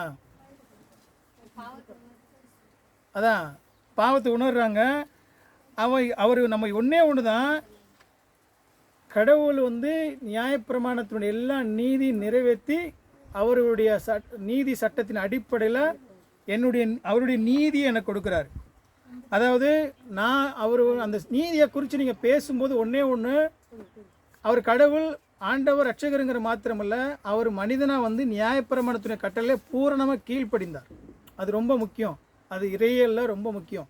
ஏன்னா அவர் வந்து கடவுளாக இருந்தாலும் நீதியான கடவுளுங்கிறதுனால அந்த நியாயப்பிரமாணம் என்ன சட்டம் இருக்கோ அந்த சட்டத்தினுடைய முழுமையை அவர் கை கொண்டார். அந்த கை கொண்டு அந்த தேவன் நீதியை தான் எனக்கு கொடுக்குறாரு. நான் சும்மா எல்லாம் வந்து அவர் கடவுளாக இருக்கிறதுனால என்னால் எனக்கு அதிகாரம் இருக்குது, உன்னை மன்னிக்கிறேன், உனக்கு சரி பண்ணின்னு சொல்லலை. அவர் சட்டப்பூர்வமாக அந்த கரியான வழியில் அந்த நியாயப்பிரமாணத்துக்கு கொடுத்த சட்டத்தை மனிதன் நிறைவேற்றலேன்னு சொல்லி, அதனால தான் அவர் அத்தனை பூமியில் எப்படி மனிதனாக வரணும், அந்த மனிதனை எப்படி குழந்தைய எப்படி வளரணும், அவருடைய பிறப்பு எப்படி தாய் தந்தைக்கு எப்படி கீழ்ப்படிந்திருக்கணும், எப்படியெல்லாம் அந்த நீதி சட்டங்கள் நிறைவேற்றின்னு சொல்லி நியாயப்பிரமாணத்தினுடைய அன்றைக்கி கொடுக்கப்பட்ட 613 கட்டளைகளையும் அவ்வளோ முழுமையாக கீழ்ப்படிந்ததோடு மாத்திரமல்ல அந்த 10 சட்டங்களை நிலைநிறுத்தினோம். அதனால தான் நியாயப்பிரமாணத்தை நம்ம வந்து அவமாக்குகிறோமா? இல்லையே, நிலைநிறுத்துகிறோம். நீங்களும் நானும் இப்போ நியாயப்பிரமாணத்துக்கு கீழே நான் வந்து இல்லை கடவுள் கிருபையினால் ரட்சிக்கப்பட்டேன்னு சொல்லும்போது நியாயப்பிரமாணம் இல்லாமல் இல்லை, நியாயப்பிரமாணத்தை நம்ம நிலைநிறுத்துகிறோம். எப்போ? உங்களால் என்னால் முடியாது, உங்களுடைய சுயமுயற்சி என்னுடைய முயற்சினால் முடியாது, கிறிஸ்துவுக்குள்ளாக நியாயப்பிரமாணத்தின் கட்டளைகளை நம்மளால் கை கொள்ள முடியும். பரிசுத்த ஆவிய கடவுள், பரிசுத்த ஆவியோட வித்து எனக்குள்ளே இருக்குன்னு சொன்னால் இந்த நியாயப்பிரமாணத்தினுடைய கட்டளைகள் என்னால் முடியாது. ஆனால் கிறிஸ்து எனக்குள்ளே இருந்தால் இந்த இன்னைக்கு ரட்சிக்கப்பட்ட நீங்கள் நானும் நிறைவேற்ற முடியும். ஆமென். உண்மையாகவே நீங்களும் நானும் கடவுள் கொடுக்கறது நியாயப்பிரமாணத்தினுடைய கட்டளைகளை நீங்களும் நானும் மாத்திரம் நிறைவேற்ற முடியும். அதனால தான் இந்த மத்தேயு 5 அதிகாரம் 6 அதிகாரம் 7 அதிகாரத்தில் ஆண்டவர் இயேசு கிறிஸ்து அந்த மலைப்பிரசங்கத்தில் பேசுகிறாரு. ஒவ்வொரு வார்த்தைகளும் அவ்வளோ கோல்டன் வார்த்தையாக பேசுகிறாரு. நியாயப்பிரமாணத்தின் கட்டளையில் நீங்களும் நானும் கை கொள்ள முடியும். பரிசுத்த ஆவியாய கடவுள் நமக்குள்ளே இருக்கும்போது இந்த பாவத்தை என்னால் மேற்கொள்ள முடியும், ஜெயிக்க முடியும். பாவம் எனக்கு இருந்தாலும் பாவத்தை வித்து நான் உடனே பாவம் செஞ்சுக்கிட்டே இருக்கேன்னு சொல்ல முடியாது. யாருக்கெல்லாம் இருக்குதோ அவங்க மட்டும் தான் ஜெயிக்க முடியும்னு சொல்கிறார். அதனால தான் ஆண்டவர் என்ன சொல்கிறாரு, நமக்காக அவர் கட்டளை முழு திருப்தி செஞ்சார். அதனால தான் அவர் நமது பாவங்களுக்காக செத்து நம்ம நீதிக்கு பிழைக்கும்படிக்கு அவர் தாமே தமது சரீரத்தில் நம்முடைய பாவங்களை அவங்க எல்லா பண்ணிக்கு என்ன பயன்படுத்துறீங்களா? இதை கூட நம்ம எடுத்து பயன்படுத்தும் போது நோய்க்கு மட்டும் தான் பயன்படுத்துகிறோம். அந்த இடத்துல அவர் நீதி அவர் மரித்ததனுடைய முக்கியமான காரணமே நம்முடைய பாவங்களுக்கு தான். அந்த நீங்கள் அது பிரதானமாக எடுத்தாலும் அது நீங்கள் முக்கியப்படுத்த வேண்டிய காரியம் வந்து இன்றைக்கி வந்து உலக காரியத்தோடு சேர்த்துக்கிறாங்க. நீங்கள் அந்த இடங்களையும் நீங்கள் வந்து அவர் அந்த வார்த்தை சொல்லுது, நாம் பாவங்களுக்கு செத்து நீதிக்கு பிழைத்திருக்கும்படி அவர் சொல்கிறார், தமது சரீரத்திலே நம்முடைய பாவங்களை சிலுவையின் மேலே சுமந்து தீர்த்தார், அவருடைய தழும்புகளால் நீங்கள் நானும் குணமாகிறோன்னு சொல்லி அந்த இடத்துல பாவத்திலிருந்து நம்ம வந்து காப்பாற்றப்படுகிறோங்கிறத ரொம்ப ஆணித்தரமாக ஆண்டவர் சொல்கிறார். இன்னும் கூட 2 Corinthians 5:21 எடுத்திங்கன்னா, ஆண்டவராக இயேசு கிறிஸ்துக்குள்ளே தேவனுடைய நீதி ஆகும்படி பாவம் அறியாத அவரை தேவன் பிதா வந்து குமாரனை பாவமாக்கினான்னு சொல்கிறார். அதாவது நீங்கள் அந்த இடத்துல சொல்லும்போது நீதிமானாக்குறதுங்க பார்த்தீங்கன்னா, என்னுடைய பாவம் மன்னிக்கப்படும் சொன்னால் என் குற்றங்கள் எல்லாம் மன்னிக்கப்படுது. இப்போ நீதிமானாக்கணும் என்ன நடக்குது? என்னுடைய பழைய பாவம், கடந்த கால பாவம், நிகழ்கால பாவம், எதிர்கால பாவம். நான் சொல்கிறது பார்த்தீங்கன்னா கடந்த கால பாவம் நிகழ்கால பாவம் மட்டும் இல்லை, எதிர்கால பாவமும். இதை நீங்கள் விசுவாசிக்கிறீங்களா? நான் நாளைக்கு அடுத்த வருஷம் அதுக்கு அடுத்த வருஷம் செய்கிற பாவத்தையும் எனக்கு கடவுளை மன்னிச்சிருக்கிறார். நான் நீதிமானு தீர்க்கும்போது என்னை இப்போ நீதிமானு தீர்த்துட்டார். அதனால தான் என்னுடைய சுய முயற்சினால் சுய கிரியையினால் நான் வந்து அப்போ நான் அது பாவம் செய்கிறக்கு எனக்கு ஒரு வடிகாலாது, எனக்கு ஒரு துருப்புச்சீட்டு அது பாவம் செய்கிறது கிடையாது. பரிசுத்த ஆவி உள்ளே இருக்கிற மனிதனால் பாவத்து உண்டை எதிர்த்து தான் போராட முடியும், செய்ய முடியாது. அதுதான் உண்மையான மறுபடி பிறந்தனுடைய நிலை. அதனால தான் நம்ம இவ்வளோ வரையும் பார்க்குறோம். அப்போது ஆண்டவர் சொல்றாரு, கடந்த கால பாவத்தை மாத்திரம் இல்லை, இந்த நிகழ்காலத்தில் செஞ்ச பாவத்தும் இல்லை, என்னுடைய எதிர்கால பாவத்துக்கும் கடவுள் என்ன சொல்கிறாரு, நீ நீதிமானு தீர்த்துட்டார். தீர்ப்பு எப்பயுமே ஒரு தடவை எழுதுறதான். எப்போ நான் தேவனுடைய நீதியை விசுவாசிக்கிறேனோ அந்த தேவநீதி விசுவாசி அந்த நிமிஷத்துலேயே நான் நீதிமான் தீர்க்கப்பட்டேன்னு சொன்னால் நான் நீதிமான் தான். நீ பரலோகம் போகிற வரைக்கும், நான் மரிக்கிற வரைக்கும் நம்ம நீதிமான் தான். அப்போ எவ்வளோ பெரிய நம்மளுக்கு சந்தோஷம், எவ்வளோ பெரிய ஆச்சரியம். இப்போ நம்ம எனக்கு ஏன் குற்ற உணர்ச்சி, ஏன் கில்ட்டி மலைப்பணம் எனக்கு வரணும்? நான் கடவுளால் நீதிமான் என்று தீர்க்கப்பட்டிருக்கிறேன், நான் நீதிமான். ஆமென். அப்போது இந்த நிலையில் இருக்கிற எனக்கு கடவுள் எவ்வளோ மேலான காரியத்தை கொடுத்துருக்கிறாரு. அவர் என்ன சொல்கிறாரு, என்னுடைய கணக்கில் அவர் வாங்கின நீதி, என்னுடைய பாவம் இருந்த இடத்துல எடுத்துட்டு அவருடைய நீதியை என் கணக்கில் வரவு வைக்கிறார். அர்த்தம் தான், அவருடைய நீதியெல்லாம் என்னுடைய கணக்கில் வச்சுட்டே வர்றாரு. அப்போ என் கணக்கில் வந்து அவருடைய நீதி இருக்கும்போது என்னுடைய பாவ கணக்கே வராது. ஒன்று, கடவுள் தேவனுடைய நீதியை நிறைவேற்றுறார். ஒன்று. இன்னொன்று, நீங்கள் நல்லா கவனிச்சிங்கன்னா, பாவம் என்னுடைய அந்த இதில் சொல்கிறார் பாருங்கள், கடவுளுடைய நீதி சொல்லும்போது பாவம் மட்டும் மன்னிக்கலை, அவருடைய நீதியான வஸ்திரம் எனக்கு கொடுக்கப்பட்டிருக்கு. நீதியான வஸ்திரம் எனக்கு கொடுத்துறதுனால தான், அதாவது என்னுடைய பாவம் கடவுள் மேலே வைக்கப்படுது, கடவுளுடைய நீதி நம்முடைய கணக்கில் வைக்குது. இப்போ அவர் சொன்னார், என்ன சொன்ன, 2 கொரிந்தியர் 5:21 படித்தோன்னு, நான் கிறிஸ்துவுக்குள் தேவனுடைய நீதியாகும்படி பாவம் அறியாத அவரை நமக்காக பாவமாக்கினான்னு படித்தோம். அப்போது அவர் என்னென்னா, நம்மளுடைய பாவம் கடவுள் மேலே வைக்கப்படுது, கடவுளுடைய நீதி நம்மளுடைய கணக்கில் வைக்கிது. அப்போ கடவுளுடைய நிலையில் பாவம் வைக்க போகிறதுன்னு சொல்லும்போது நம்ம என்ன நினைக்கிறாங்க, இன்றைக்கி என்ன போதிக்கிறாங்கன்னா, அப்போ நான் பாவியாக இருந்தில்ல, இப்போ என்னுடைய பாவம் அவர் மேலே வச்சுன்னா அவர் பாவி தானே. அவங்க என்ன சொல்கிறாங்கன்னா, ஒழுக்க நிலையில் கடவுள் பாவியாக மாறுறதில்லை. இது சட்டப்பூர்வமான நடவடிக்கை. என்னன்னா, என்னுடைய பாவத்துக்குண்டான தண்டனைகளையும் பாடுகளையும் அவர் செலுத்தி தீர்த்தார். உடனே ஒழுக்க நிலையில் அவர் பாவியாக மாறலை. அவர் வந்து பரிசுத்தமுள்ள கடவுள், பாவம் வராது, பாவம் இல்லை. நீங்கள் அவர்கிட்ட இப்போ நீங்கள் சொல்லுவாங்க, எவ்வளோ பெரிய எந்த இரும்போ, எந்த துகள், எந்த அசுத்தத்தை கொண்டு போனாலும் தீயிட்ட கொண்டு போகும்போது அது தீ வந்து அதனுடைய குணாதிசயம் என்னன்னா, அது எல்லாத்தையும் அழிச்சிரும். இப்போ நம்ம இந்த உதாரணத்தை அதை எடுக்கிறதுக்காக சொல்லக்கூடாது. ஆனால் கடவுள் அதை காட்டிலையும் பல கோடியான மடங்கு வந்து வல்லமை உள்ள பரிசுத்தமுள்ள கடவுளுக்கு முன்னாடி இந்த பாவம் அவரை ஒழுக்க நிலையில் பாதிக்காது. சட்டப்பூர்வமான நடவடிக்கை என்னென்னா, என்னுடைய பாவத்துக்குண்டான பரிகாரத்தையும் எனக்குண்டான தண்டனையும் அவர் செலுத்தி தீர்க்கிறார். இந்த அடிப்படையில் தான் சத்தியத்தை நீங்கள் புரியணும். மொழிய நான் நீதிமானாக்கப்படுவோம், அங்கீகரிக்கப்படுவதற்கும் அவருடைய நீதி எனக்கு அடிப்படையாக இருக்குது. கடவுள் நீதி உள்ளவராக இருக்கிறாரு, நம்மை நம்புகிறவர்கள் எல்லாத்தையும் நீதிமானாக்குறான்னு சொல்லுது. அந்த 22 வசனம் படிங்க. அதுக்கு 22 வசனம் என்ன சொல்லுது? 22 வசனம் 3:22 தான். ரோமர் 3:22 பார்த்தீங்கன்னா, அவர் அந்த இடத்துல இயேசு கிறிஸ்துவை பற்றும் விசுவாசத்தினாலே பலிக்கும் தேவநீதியே விசுவாசிக்கிற எவர்களுக்குள்ளும் எவர்கள் மேலும் அது பலிக்கும். விசுவாசிக்கிற எவர்களுக்குள்ளும் யாரு? அது இயேசு கிறிஸ்துவை பற்றும் விசுவாசத்தினாலே. யார? ஆண்டவராக இயேசு கிறிஸ்துவை பற்றும் விசுவாசத்தினால. இந்த தேவநீதி எங்கே வெளியாக்கப்பட்டிருக்குன்னா, அது பார்த்தீங்கன்னா முன்னாடி வருஷத்தில் நீங்கள் அதையும் படிச்சுட்டு முன்னாடி பாருங்கள். அதை குறித்து நியாயப்பிரமாணமும் தீர்க்க தரிசனங்களும் சாட்சியிடுகிறது. நியாயப்பிரமாணமும் தீர்க்க சாட்சியிடுதுன்னு சொன்னால், இது இந்த ரோமர் புஸ்தகம் எழுதும்போது மத்தேயு மார்க்கெலாம் இல்லை, சுவிசேஷங்கள் இல்லை. இவர் பழைய ஏற்பாட்டை கோட் பண்ணுறாரு. பழைய ஏற்பாட்டிலையும் இந்த தேவநீதி வெளிப்படுத்தப்பட்டிருக்கு. அதைத்தான் வந்து ஆபிரகாம் சொல்கிறாரு. ஆபிரகாம் என் நாளை காண ஆசையாக இருந்தான், கண்டு களி கூர்ந்தான். ஆபிரகாம் சொல்கிறார். யோவான் 8:56 படிங்களா ஒரு ஆள். அதில் பார்த்தீங்கன்னா யோவான் ஆபிரகாம் சொல்கிறாரு, ஆபிரகாம் எப்போ வாழ்த்தில் வாழ்ந்தார், ஆண்டவரை இயேசு கிறிஸ்து எப்போ பூமிக்கு வந்தார். ஆனால் ஆண்டவர் சொல்கிறாரு, ஆபிரகாம் என் நாளை காண ஆசையாக இருந்தான், கண்டு களி கூர்ந்தான்னு சொல்கிறாரு. அப்போது வேதத்தில் எந்த இடத்துல இன்னும் கூட பார்த்தீங்கன்னா ஆண்டவர் இயேசுக்கு சாட்சி கொடுக்குறாரு. எங்கே? லூக்கா 24:44 சொல்கிறாரு. லூக்கா 24:44. ஏன்னா பழைய ஏற்பாட்டிலையும் ஆண்டவரை இயேசு கிறிஸ்துனால தான் நீங்கள் வந்து நீதிமானாக்கப்படும் மொழிய வேறு எந்த வழி கிடையாது. பழைய ஏற்பாட்டுடைய பலிகளும் சடங்குகளும் சம்பிரதாயமும் ஒரு நிழலாக கொடுக்கப்பட்டாலும், ஒரு மனிதனுடைய நீதிமானாக்கப்படுதலுடைய நிறைவேறுதல் ஆண்டவரை இயேசு கிறிஸ்து பலி மரணத்தினால அவர் விசுவாசிக்கிற விசுவாசத்தினால் மாத்திரமே, வேறு எந்த வழியிலையும் கிடையாதுங்கிறத ரொம்ப ஆணித்தரமாக வேதம் நம்மளுக்கு ரொம்ப தெளிவாக பதிவு பண்ணுது. அதில் லூக்கா 24:44 அவர்களை நோக்கி மோசேயின் நியாயப்பிரமாணத்தினாலும் தீர்க்கதரிசிகளின் ஆகமங்களினாலும் சங்கீதங்களிலும் என்னை குறித்து எழுதியிருக்கிறவைகள் எல்லாம் நிறைவேற வேண்டியதென்ன. யாரை குறித்து எழுதியிருக்கு? ஆண்டவரை பழைய ஏற்பாட்டில் ஒரு பார்த்தீங்கன்னா முழு வேதத்தையும் தான் நீங்கள் மறுபடியும் கோட் பண்ணுறாரு. மோசையோட தீர்க்கதரிசி புஸ்தகமாக இருக்கட்டும், சங்கீதமாக இருக்கட்டும், ஆகமாக இருக்கட்டும், எல்லாத்துலேயுமே யாரை குறித்து எழுதியிருக்கு? முழு வேதமோ ஆண்டவரை இயேசு என்ன குறித்து தான் எழுதியிருக்குங்கிறார். அதே 17ஆம் வசனத்தில் பார்த்தீங்கன்னா, அப்பொழுது அவரை நோக்கி நீங்கள் துக்கும்போது நடந்து ஒருவருக்கோ சொல்லிக் கொடுத்த காரியங்கள் என்னவென்று கேட்டார். 24 அதிகாரத்தில் 5 அதிகாரம் எடுங்க. அப்படியே யோவான் 5 அதிகாரத்தில் 39 வசனம் பாருங்கள். 5:39 சொல்கிறாரு, வேத வாக்கியங்களே ஆராய்ந்து பாருங்கள், அவைகளால் நித்திய ஜீவன் உண்டென்று எண்ணுகிறீர்களே, என்னை குறித்து சாட்சி கொடுக்கிறவில் அவைகளே. யாரை குறித்து தான்? ஆண்டவரை இயேசு கிறிஸ்துவ குறித்து தான் சாட்சி கொடுக்குது. நீங்கள் இந்த இடத்துல அவர் பேசும்போது 3ஆம் அதிகாரம் 21ஆம் அதிகாரத்துக்கு பேசும்போது நியாயப்பிரமாணமும் தீர்க்க தரிசனங்களும் சாட்சி தேவநீதி வெளியாக்கப்பட்டிருக்குன்னு சொல்கிறார் 3ஆம் அதிகாரம் 21ஆம் வசனத்தில். கொஞ்சம் கவனமாக புரிஞ்சுக்கோங்க இந்த சத்தியத்தை. இல்லைன்னா உங்களுக்கு வந்து இந்த முழுமையாக உங்களுக்கு இந்த நீதிமானாக்க பற்றி உங்களுக்கு புரியாது. அவர் சொல்கிறார் இப்படி இருக்குது 21 சொல்கிறாரு, நியாயப்பிரமாணம் இல்லாமல் தேவநீதி வெளியாக்கப்பட்டிருக்கு. இது எப்போ? புதிய ஏற்பாட்டில் இன்றைக்கி வெளியாக்கப்படலை. இதைத்தான் என்ன சொல்கிறாரு? அதை குறித்து நியாயப்பிரமாணம் தீர்க்க தரிசனங்களும் சாட்சியிடுது. ஏற்கனவே கொடுக்கப்பட்ட வேத வார்த்தைகளும் என்ன குறித்து சாட்சி கொடுக்குது? யாரு? ஆண்டவராக இயேசு கிறிஸ்து தான் தேவநீதி.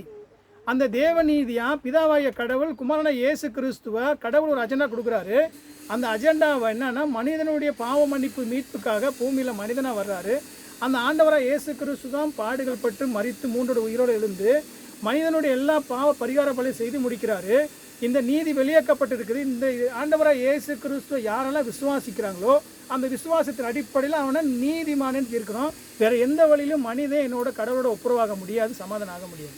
இந்த தேவநீதி இன்றைக்கி சொல்லலை, பழைய ஏற்பாடு சொல்லப்பட்டிருக்கு. அது ஆபிரகாம் குறித்து சொல்கிறாரு. அந்த வேதத்தில் முழு வேதமும் சொல்லப்பட்டிருக்கு. எல்லா வேதமும் என்ன குத்தம் எழுதுது? அதே அதிகாரத்தில் நீங்கள் 17 அதிகாரம் யோவான் 17 அதிகாரம் 3ஆம் வசனம் படிங்க. என்னை குறித்து தான் நித்திய ஜீவன் என்ன இருக்குல்ல, அவன் என்னை குறித்து தான் சாட்சி கொடுக்குன்னு சொல்லிட்டு 17 அதிகாரம் 3ஆம் அதிகாரம் பாருங்கள். யோவான் 17:3 ஒன்றான மெய்த்தேவனாகிய உம்மையும் நீர் அனுப்பினவராகிய இயேசு கிறிஸ்துவும் அறிவதே நித்திய ஜீவன். அப்போ நித்திய ஜீவன் எங்கே இருக்குது? ஆண்டவராக இயேசு கிறிஸ்துவில் தான் இருக்குது. இப்போ நீங்கள் அந்த மெய்யான தேவநீதியை விட்டுட்டு அந்த தேவநீதியை நீங்கள் வந்து அறியாமல் எந்த ஒரு நீங்கள் இந்த நீதிமானக்களை குறித்து அறிந்து கொள்ள முடியும்? முழுமையாக இந்த நியாயப்புறம் எந்த காரியத்திலும் அடிப்படையும் கிடையாது. ஆண்டவராக இயேசு கிறிஸ்துனால மாத்திரம்தான், இயேசு கிறிஸ்து மூலமாக தான், இயேசு கிறிஸ்துனால மாத்திரம்தான் நீங்கள் நானும் நீதிமானாக்கப்பட்டிருக்கிறோம் அப்படிங்கிறத ரொம்ப டெலிவரன்ஸாக கடவுள் தெளிவாக சொல்லிட்டு வர்றார். இப்போ நீங்கள் எந்த நிலையில் இருக்கிறங்கிற விசுவாசம், இப்போ நம்ம சொல்லும்போது விசுவாசத்தின் மதிப்பு என்னன்னு கேட்போம். இப்போ நான் விசுவாசிக்கிறேன், நான் கடவுளை வந்து நான் நம்பி தானே சர்ச்சுக்கு வரீங்க. இப்போது நம்பி சர்ச்சுக்கு வரேன், நான் நம்பி தானே வர்றேன். அப்போ விசுவாசத்தின் மதிப்பு என்ன நம்ம கேட்போம் இல்லையா? அப்போ என்ன விசுவாசத்தின் மதிப்பு என்ன? இப்போ நான் விசுவாசிக்கிறேன்னு சொன்னால் அது விசுவாசத்தோட மதிப்பு என்ன? கடவுள் சுவிசேஷத்தினால இந்த தேவ நீதியை குறித்தான சுவிசேஷ வார்த்தைகளை உங்களுக்கு சொல்லும்போது இதை நீங்கள் விசுவாசிக்கிறதுக்கும் இதை பெற்றுக்கொள்வதற்கும் இதை நீங்கள் நம்புவதற்கும் உங்களுக்கு கிருபையாக கொடுக்குறதா விசுவாசம். கடவுள் கொடுக்கப்பட்ட சுவிசேஷ வார்த்தைகளை நீங்கள் இருதயத்தில் ஏற்றுக்கொள்ளவும் அதை நீங்கள் நம்பவும் உங்களுக்கு கிருபையாக கடவுளால் கொடுக்குறதா விசுவாசமே. இந்த விசுவாசம் இல்லைன்னு சொன்னால் இந்த வார்த்தையை நீங்கள் விசுவாசிக்க முடியாது. ஏன்? நீங்கள் தேவனால் தெரிந்து கொள்ளப்பட்டவங்க. வருதா உங்களுக்கு இறையியல்? தேவனால் தெரிந்து கொள்ளப்பட்டவங்க, அவரால் அவங்களுக்கு தான் அழைப்பு வரும். அந்த பொதுவான அழைப்பு எல்லோரும் கொடுக்கப்பட்டாலும் விசேஷமான அழைப்பு உங்களுக்கு வரும்போது யார் விசேஷமான அழைப்பு யாரை பெற்றவங்கன்னா கடவுளால் தெரிந்து கொள்ளப்பட்டவங்க தான். அதுக்கு இந்த விசுவாசம் வந்து உள்ளே வரும். அந்த விசுவாசம் ஆவியானவருடைய கனி. அந்த பரிசுத்தாய கடவுள் எனக்குள்ளே வரும்போது அந்த விசுவாசிக்கூடிய என்ன சொல்கிறது, கடவுள் கொடுக்குற அந்த கிருபையை பெற்றுக்கொள்வதற்கு வெறுங்கையை நீட்டுறோம். வெறுங்கையை நம்ம நீட்டுறோம், அதை பெற்றுக்கொள்ள அதுதான் நம்மளுடைய விசுவாசமே. என்னுடைய பங்களிப்பு இதுலேயும் கிடையாது. இப்போ நான் விசுவாசிக்கிறேன், நான் கடவுளை தேடின்னு சொன்னால் நீங்கள் உங்களுடைய முயற்சியில் தேடி வரலை. இந்த புரிதல் இல்லாமல் நீங்கள் இந்த சத்தியத்தை விளங்கவே முடியாது. அப்போ கடவுள் எல்லா இடங்களும் அவர் பேசுகிறது எல்லாம் மறுபடி பார்த்தீங்கன்னா தேவ நீதியை விசுவாசிக்கணும். தேவ நீதியை விசுவாசிக்காமல் தேவனுடைய கொடுக்குற எழுதப்பட்ட சாட்சி விசுவாசிக்காமல் நீங்கள் ஆண்டவர் இயேசு கிறிஸ்து விசுவாசிக்க முடியாதுங்கிறதான் எல்லா வேதமும் சாட்சி கொடுக்குது. எல்லா இடங்களும் கடவுள் பேசுகிறார். அப்போது ஆண்டவர் என்ன இது ரட்சிப்பை குறித்து பேசும்போது நம்ம எப்படி நீதிமானாக்கப்பட்டிருக்கோன்னு சொல்லி அடுத்த வசனங்களை பேசுகிறாரு.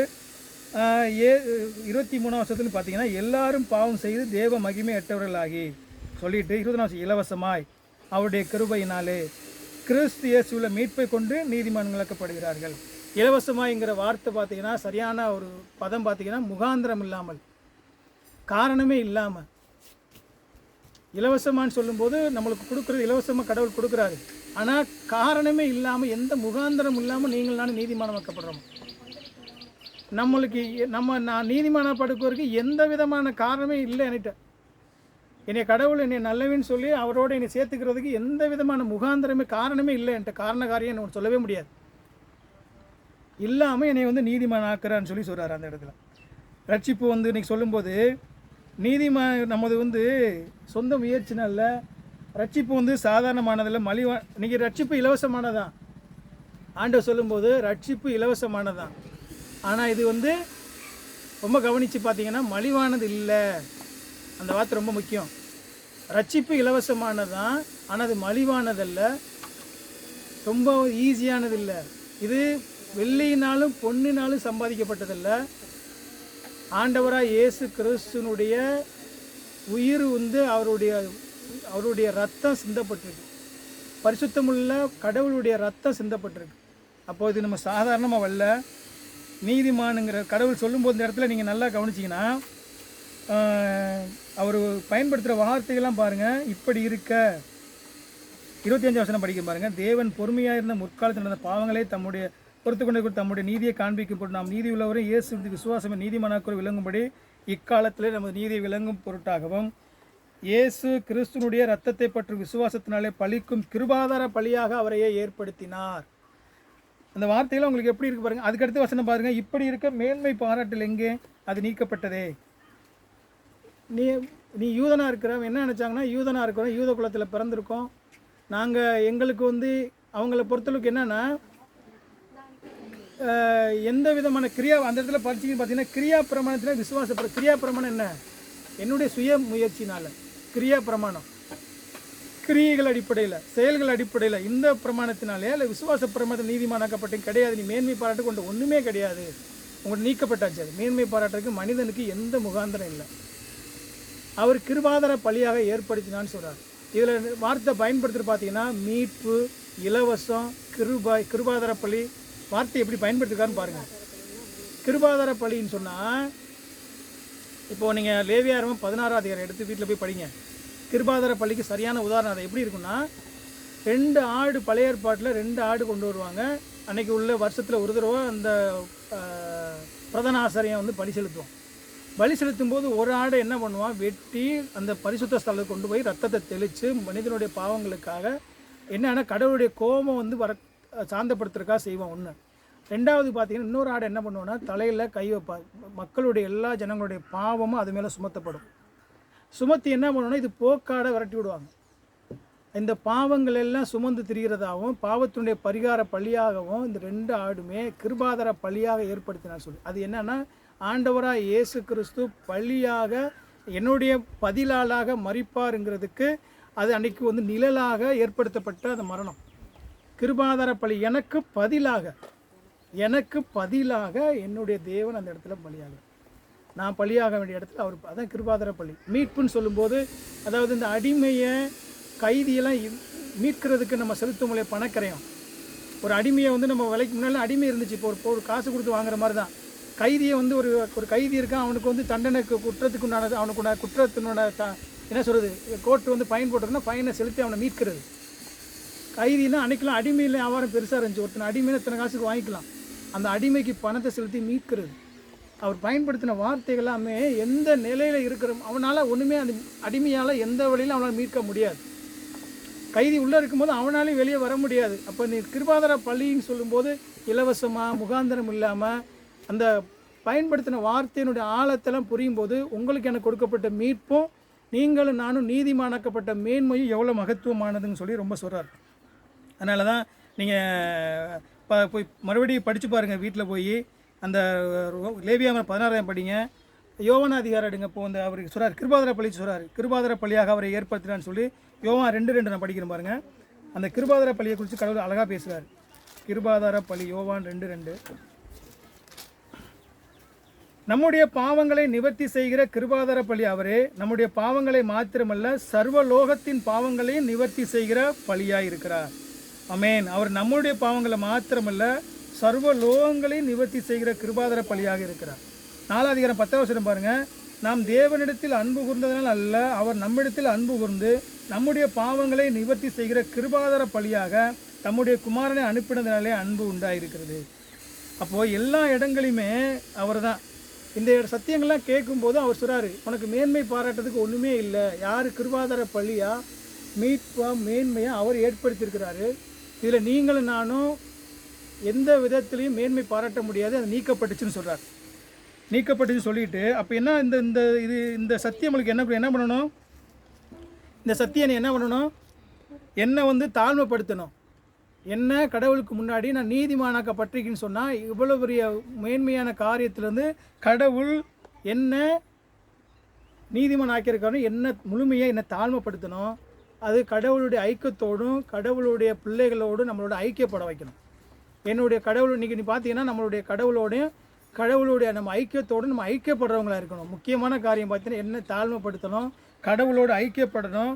நம்ம நியாயப்பிரமாணத்தினுடைய நீதி சட்டங்களை நம்ம கடவுளுடைய பரிசுத்த ஆவிய கடவுளை கொண்டு இதை நம்ம நம்ம அதை கடைபிடிக்க பார்க்கணும், நிலைநிறுத்தணும்னா கடைபிடிக்கிறோம். இந்த நியாயப்பிரமாண சட்டத்தை நம்ம ஏன்னா நம்மளால் ஈஸியாக முடியாது, ஆனால் நம்மளால் எவ்வளோ முடியுமோ கடவுளுடைய சட்டத்தை கடவுளுடைய கிருபையினால் நம்ம அதை பாதுகாக்கணும். அப்போ தான் நீதிமானாக்கப்பட்டிருக்குன்னு சொல்கிறார். அப்போ நீதிமானாக்கப்பட்டதுங்கிறது பார்த்தீங்கன்னா இதில் முழுக்க ஒன்று பார்த்தீங்கன்னா ரொம்ப நீங்கள் தெளிவாக சொல்லப்பட்ட காரியம் என்னென்னா நீதிமான் சொல்கிறது கப்பல் கவுந்துருச்சு, கவுந்து போன கப்பலை ரைட் சைஸ் சொல்லுவாங்க. அதாவது அந்த நீதிமானுங்கிற சரியான வார்த்தை என்னென்னா அதை கப்பல் போயிட்டு கவுந்து போன கப்பலை திருப்பி நேராக்குறது. அதாவது பயன்படாமல் ஒரு மோசமான நிலையில் கடவுளுக்கு விரோதமான இருக்கிற ஒரு மனிதனை கடவுளோட ஒப்புரவாக்குறது, சரியானவன் ஆக்குறது, சரியில்லாதவனை சரியானவன் ஆக்குறது தான் நீதிமான். இப்போ கப்பல் கவுந்து போச்சு என்ன பண்ணுவோம், அதை நேராக்கி தான் ஓட்ட முடியும். அது மாதிரி நேராக்கணும். அந்த மாதிரி நீங்கள் சரியில்லாத ஒரு மனிதனை சரியானவன். இதில் பார்த்தீங்கன்னா நீதிமான் சொல்லி அவர் என்ன செய்கிறாருங்க ரொம்ப இந்த சத்தியத்தை புரியணும். நீதிமான் என்று ஆகலை, நான் நீதிமான் ஆகலை, புரியுதா? எப்படி ஆகிறேன் நான்? கிறிஸ்துக்குள்ள நீதிமான் ஆகுறேன்னா இல்லை அதுக்கு என்ன நீங்கள் உங்கள்கிட்ட ஏதோ ஒரு பதில் வருவாங்க. கரெக்டு. நீதிமான் என்று நான் ஆகலை, நீதிமான் அவர் தான் தீர்க்கிறார். நான் நீதிமான் கிடையாது, நீதிமான் தீர்க்கிறார். அதான் உண்மை. அவர் என்ன சொல்கிறாரு, தீர்ப்பவர் நீதிமானுக்குரிய எந்த விதமான செயலோ நீதிமானுக்கான எந்த ஒரு செயல்பாடுகளோ எந்த தகுதி என்கிட்ட இல்லை, கடவுள் என்ன நீதிமானு தீர்க்கிறார். இதுதான் இது உண்மையான காரியம். அப்போ அதாவது உதவாததை சரி பயன்படுத்த முடியாதவனை கடவுளுக்கு விரோதமாக இருந்த என்ன கடவுள் நீதிமான் தீர்த்தானே. இது ஒரே தடவை தான், என்னை ஒவ்வொரு நாளும் தீர்க்க போகிறதில்ல, நிரந்தரமான ஒன்று காரியம். இப்போ நீதிமான் ஆக்கப்பட்ட நான் எவ்வளோ தாழ்மையாக இருக்கணும், என்னுடைய சபை ஐக்கியத்தோட கடவுளோட எப்படி ஐக்கியமாக இருக்கணும், நியாயப்பிரமாண கட்டளைக்கு எப்படி கீழ்ப்படியணுங்கிறத நான் உணர்ந்து என்னுடைய வாழ்க்கையில் பரிசுத்தத்தை காத்துக்கொள்ளணும். தேவனுடைய இந்த மெய்யான அன்பை புரிந்து அவர் எனக்கு கொடுக்கப்பட்ட அந்த மேலான காரியத்தை நம்ம கடவுளுக்கு முன்பாக உண்மையான வழியில் நான் வாழ கடவுளுக்கு முயற்சி செய்யணும். அதான் அந்த கடவுளுடைய திட்டம். ஏன்னா இந்த தேவ நீதியை விசுவாசிக்கிறாங்க தான் முக்கியமான காரியம். தேவ நீதி என்னது? இயேசு கிறிஸ்துவ அவர் கடவுள் இந்த பூமியில் அது பதிலால் மறிக்க வச்சுறார். மறித்து அவர் எனக்கான எல்லா தண்டனைகளும் செலுத்தி தீர்க்கிறார். எனக்கு பதிலாக என்னுடைய இடத்துலேருந்து எல்லாம் செலுத்தி முறித்திட்டார். இவர் தான் என் ரட்சகர், இவர் தான் என் ஆண்டவர், இவர் தான் என்னுடைய தேவகுமாரன், இவர் மாத்திரம்தான் என்னுடைய மீட்பின் கடவுள்னு சொல்லி அவரை நான் முழுமையாக விசுவாசிக்கும் போது அப்போ தான் கடவுள் என்ன கிறிஸ்துவுக்குள்ளாக நீதிமான் தீர்க்கிறார். இதுதான் தேவ நீதி. இந்த தேவ நீதியை நீ விசுவாசிக்கணும். இந்த தேவநீதி வானத்திலிருந்து வெளிப்படுத்தப்பட்டிருக்கு. இந்த தேவனி ஆமேன்னு விசுவாசிக்கும் போது எவ்வளோ இலகுவா எவ்வளோ ஈஸியாக மனிதனால் அதனால் எந்த காரியத்திலும் முடியாத ஒரு இந்த நீதிமான காரியத்தை கடவுள் அவருடைய நீதினால தான் வெளிப்படுத்துறது. இது இன்னைக்கு இல்லை, பல ஏற்பாட்டிலே எப்போ ஆதாம் பாவம் செஞ்சாங்களோ அன்றைக்கே நீதி கொடுக்கப்பட்டுச்சு. எல்லா வசனமும் ஆண்டவரை இயேசு கிறிஸ்துவை பற்றி தான் பேசுது. பலிகளும் பலி ஆராதனைகள் எல்லாமே கடவுளை பற்றி தான் பேசுது. இந்த சத்தியத்தை சரியாக உணரணும். இந்த தேவ நீதியை நீங்கள் நானும் விசுவாசிக்கிறோமா, விசுவாசத்தினால நம்ம நீதிமான தீர்க்க பெற்றிருக்கோமான்னு சொல்லி தன்னை ஆராய்ந்து பார்ப்போம். தேவன் தாமே ஆசீர்வதிப்பாராங்க.